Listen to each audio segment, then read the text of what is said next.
السلام علیکم، فخر نیوز کے ساتھ میں ہوں سعدیہ بطول۔ سب سے پہلے شامل کریں گے آج کی اہم خبریں۔ بیورو چیف فخر نیوز لاہور طارق نور الہی کی اسلام آباد میں منعقدہ ایک اہم فکری تعلیمی نشست کی رپورٹ پیش ناظرین ہے۔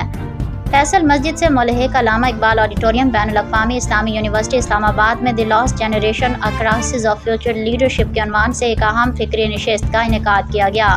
یہ پروگرام شبان المسلمین اور نواز اسٹوڈیوز کے باہمی اشتراک سے منعقد ہوا، جس میں طلباء، اساتذہ اور معاشرے کے مختلف طبقات سے تعلق رکھنے والے مرد و خواتین نے بھرپور شرکت کی۔ پروگرام کا بنیادی مقصد موجودہ نسل کو درپیش فکری، اخلاقی، معاشی اور قیادت کی سطح کے چیلنجز کا تجزیہ کرنا اور مستقبل کے مؤثر قیادت کی دستیابی کے لیے رہنمائی فراہم کرنا تھا۔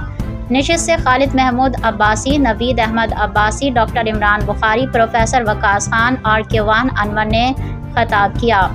اسلامی اسکالر خالد محمود عباسی نے خطاب کرتے ہوئے توجہ دلائی کہ حقیقی قیادت ہدایت الہی کی پابندی سے جنم لیتی ہے، جبکہ اللہ کے احکامات سے انحراف اقتدار کو فساد کا ذریعہ بنا دیتا ہے۔ انہوں نے زور دیا کہ انسان کا وجود اور اس کے اختیارات اللہ تعالیٰ کی امانت ہیں، جنہیں اس کی رضا کے مطابق استعمال کرنا چاہیے۔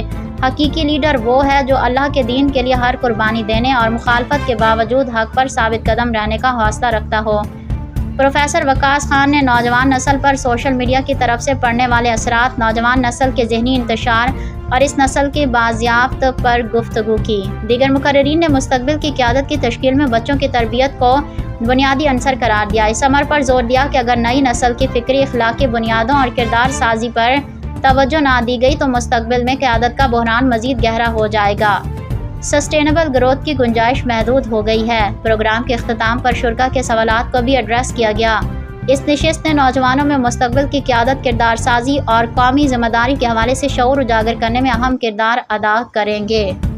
مزید خبروں اور اپڈیٹس کے لیے دیکھتے رہیے فخر نیوز HD۔